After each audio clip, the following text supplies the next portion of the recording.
Welcome to part 2 of the Nintendo versus System series that we're doing. So in this episode, we're diving into the test setup and the power requirements for the versus MDS board.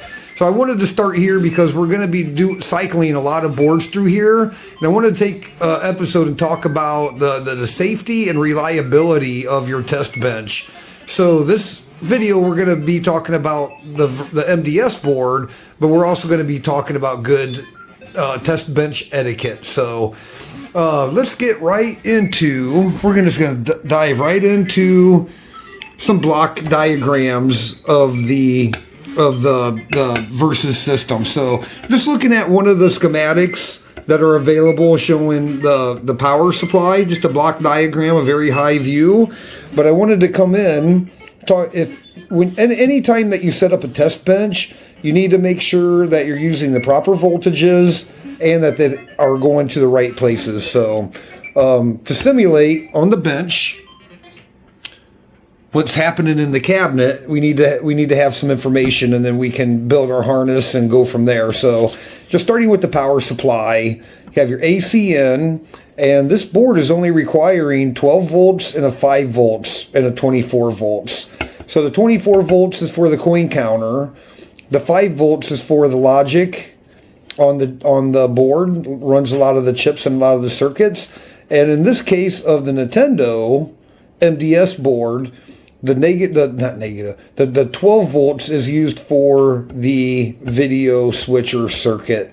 So this voltage is actually going to invert your colors negatively. But anyway, let's go out and let's see where these voltages go. Okay, so on this schematic, this is showing the edge connectors, both sides of the edge connector. This is our 44 pin, as I like to call it, and we come up here. If you're new to schematics, we'll walk through a little bit. If you're more advanced, you can correct me if I'm wrong. So, looking at the edge connector, how they're pinned out, 1A, 2B, 3C. The numerics 1 are the part side of the board, and we can see that from the marking. The 15 pin 1 right there. It's talking about actually this pin 1 here, which is a ground. So let's look at the power.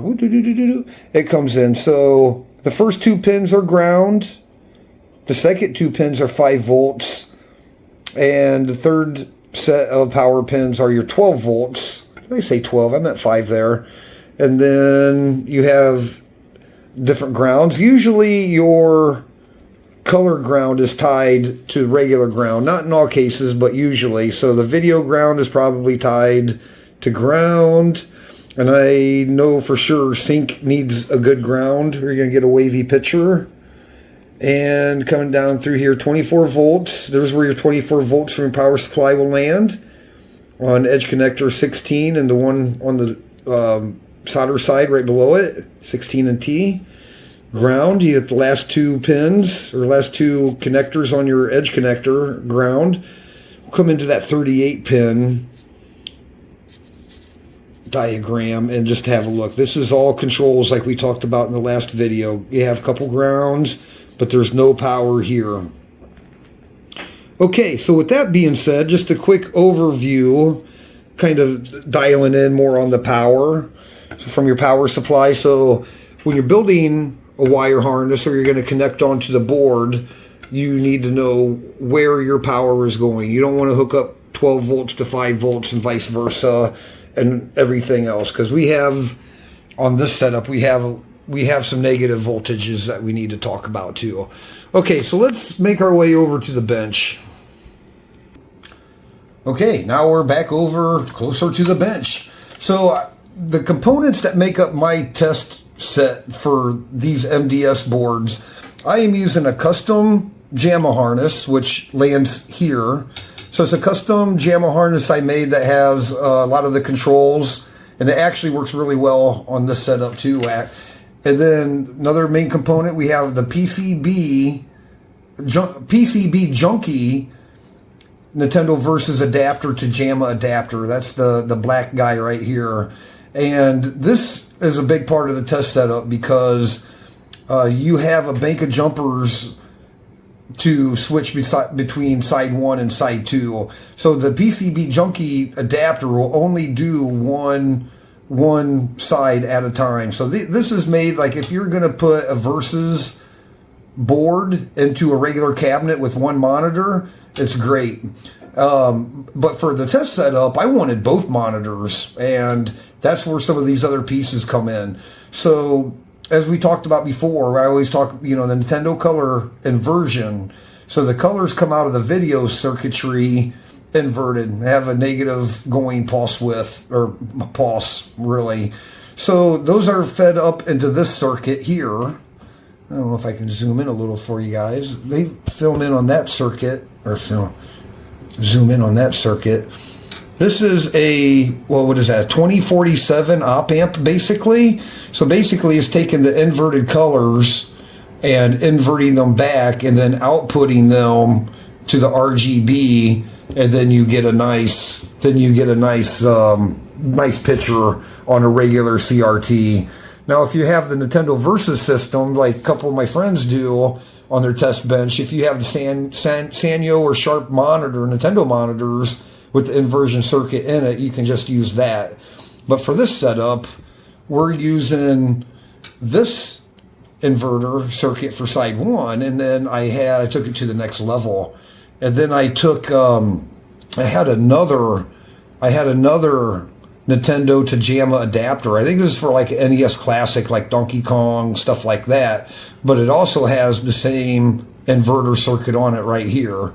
So off of my custom harness, I ran power over here. I ran 5 volts and I ran 12 volts. And this circuit does not require a negative voltage, but this inverter circuit requires negative voltage, and that's why we need to have -5 coming in here. So those are the components really that are making up this test setup, the main components. Again, just a custom JAMA adapter with controls, two other adapters, and then we were able, see what I did on his bank of jumpers. So these are the bank of jumpers that you switch between player 1 and player 2. And I tapped in the red, green, blue, and sync off of that front row here and have them feeding into this board. So that's how we're able to get 2 images, because the board is still running, the signals are all still there. I just routed him over to his own inverter circuit and then output to the TV. Okay, so now let's get up here and talk about the power supplies. I don't know, there's a lot of different methods on powering your boards, but sometimes I have a switcher. I had some switchers, but they went bad. So I'm just using 2 adjustable DC power supplies, and I have a 12 volt dedicated power supply. Now I work on a lot of different boards that require different voltages and stuff like that. So I like having power supplies. For one, it gives you fine adjustment of your amperage, and then it also lets you set your current. So I can set my current here to a certain amount, and then if for some reason the board or your unit under test is pulling too much, it'll just shut the power supply off. So it's a kind of a protection feature that you want in your test setup, no matter if it's a power supply or some kind of current regulator or it has automatic shutdowns are good. So I have this set. I think if I were to power that off, I think I have it set to like 1.3 amps. So we're drawing, and it shows you your wattage, we're drawing 6 watts out of the 5 volt. Now this guy, I have him set up for the -5 volts. And again, that is only needed to run the inverter circuit. But we're all dialed in on the board when we go down. I know that voltage looks a little different, but I think we're 5 volts down there. That might have been bumped. And then of course the 12 volts, and I have that adjusted too. So yeah, just the safety part of your power supplies. You want to have, your connections safely insulated, so you can't bump them and short things out if something were to fall up against here. Everything kind of labeled. I have these labeled +5, -5. especially when you're running like different voltages and different colors. You know, I can identify. I know the yellow, that yellow was for 12. I know that's yellow for -5, but it's going to some place. So, and I have my cables kind of secured since we're going to be set up for a while, making it semi-permanent. And you want them to be reliable. So no matter what you choose, a power supply or switching power supply or a regulated one, you want to make sure that you have a good understanding how it works and how its output is, and you want to get a good feeling for that. Okay, so let's go back and talk about the board, the power board. Now we have the hardware in place. We have our power supplies. We're powered on, everything like that. So I made a nice little cheat sheet I'm going to put up here, and we're going to follow along and just take some basic power measurements from the Versus board. So I'm just going to follow along on the cheat sheet, and then you guys can follow along at home. And I have these on file if anybody needs these. Just kind of let me know. So let's start checking the power on the board. You hear all the time the people in the group post, check your power. So let's just check our power. Remember the diagram that we started with, the block diagram? With your voltmeter, you want it set in a proper range. This one, let's put it at 40 volts DC. My ground is grounded over there, so we're just one-handed probing around. I don't know if you can see. So this would be your JAMA connector at your in the diagram. Let's see. Oh, 0 volts. Let's see. Oh. I'm going to get on it without looking at it. Oh, did my ground fall off?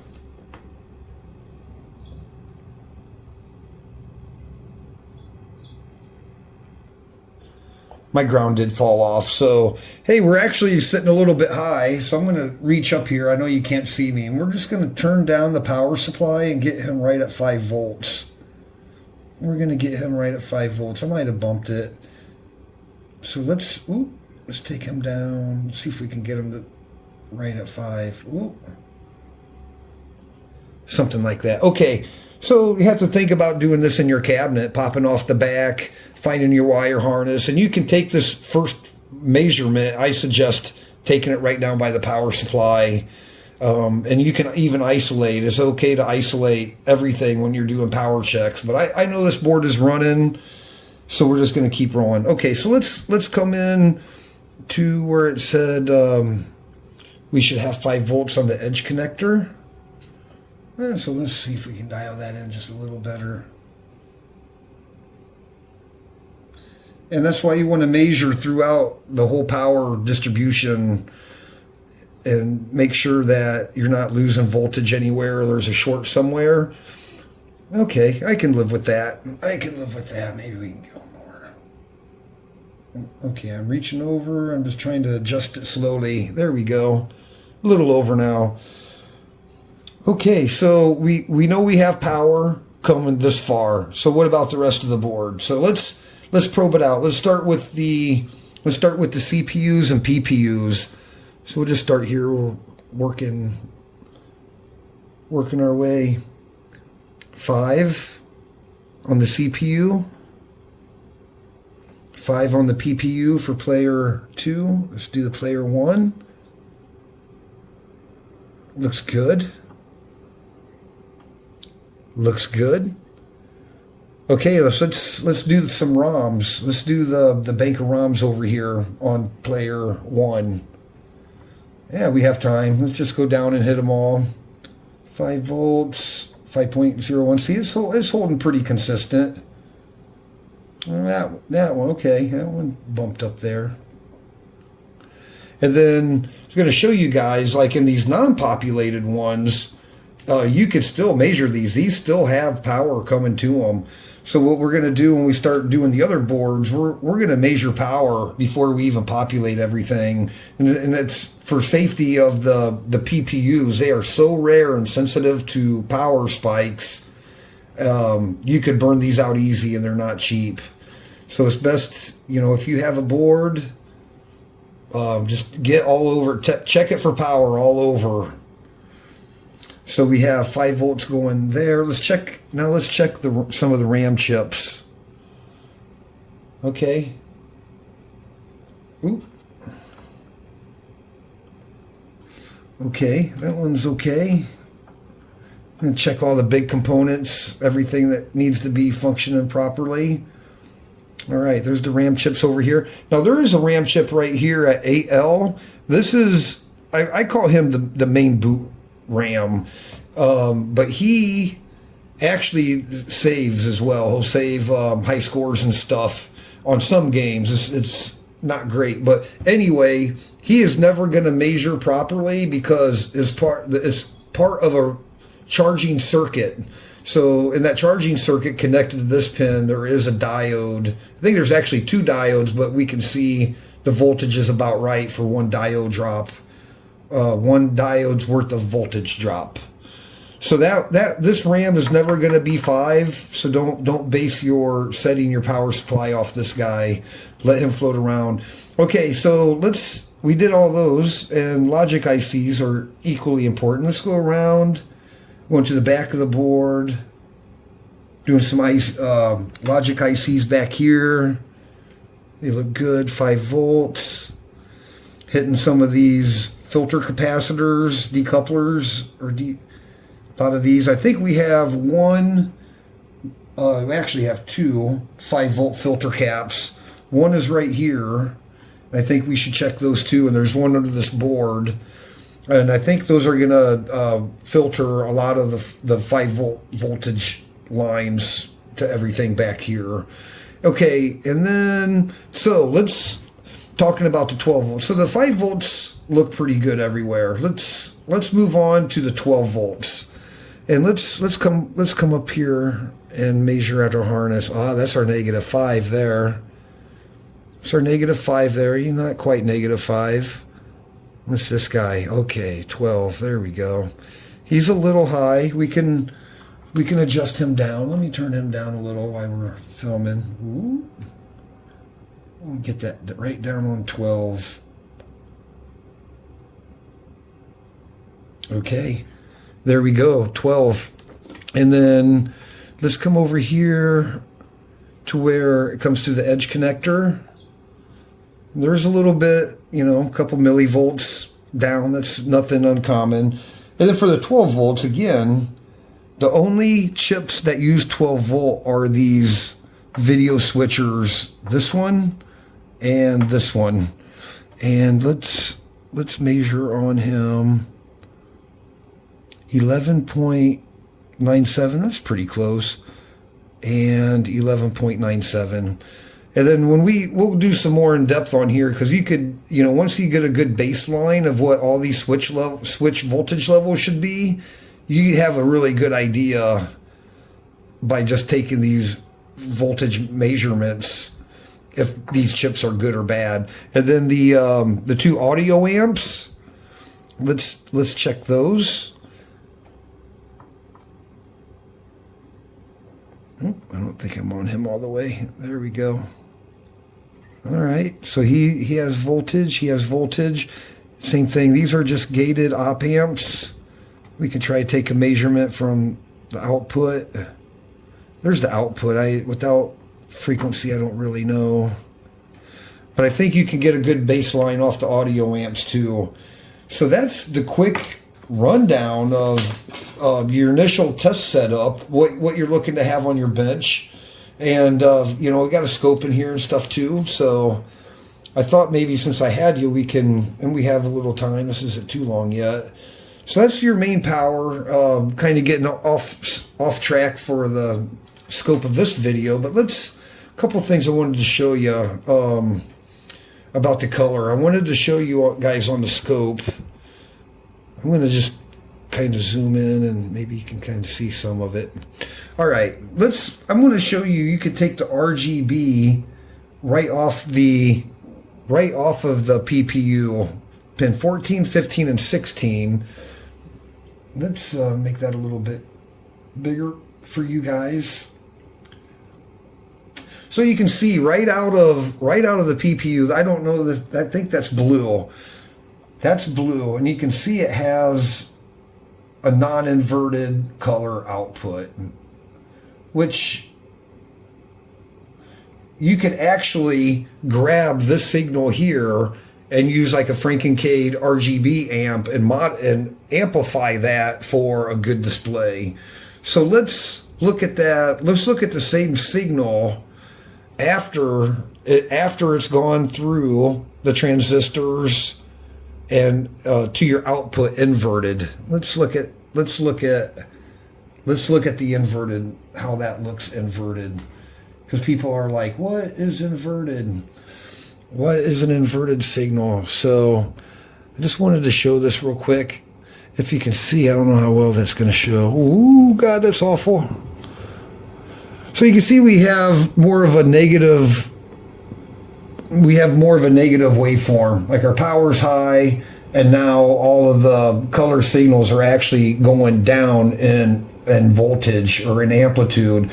So basically, if you were to look at this and ever seen the washed out Nintendo colors that don't have an inverter, because everything that is light is now dark and everything that's dark is now light when that signal is switched around. Because I don't know if you remember from my RGB videos, darkness starts about 0.75 millivolts and the brightness goes about 5 volts.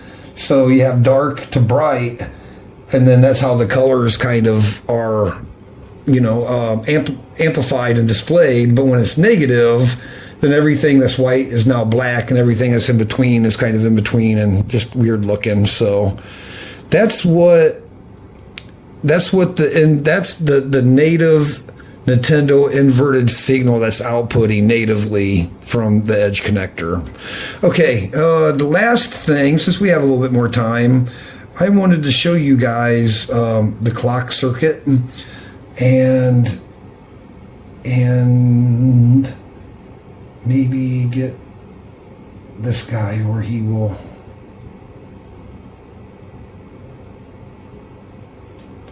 There we go, that's pretty close. So the clock signals are pretty simple on the Nintendo Versus system, where you're looking for, what is it? It's 21.4 megahertz. So I don't know if, we can see we're kind of bouncing around in there. I think that's not a great signal. But the cool thing about the clock signal for this board is that it's just really the whole clock divider is worked out by this 74 LS04 at 5H. So basically that 104 shoots a clock signal over to side A and side B, and then there's a small circuit that then send them to the CPU and PPU. So CPU, PPU on both sides use the same frequency, 21.477. So yeah, that's about it for my test setup. And yeah, pro tips is, try to keep your bench decluttered, try to keep your power reliable, and always take your time powering up and things like that. So I think that's going to wrap it up for part 2. And then now we can roll on into some actual testing.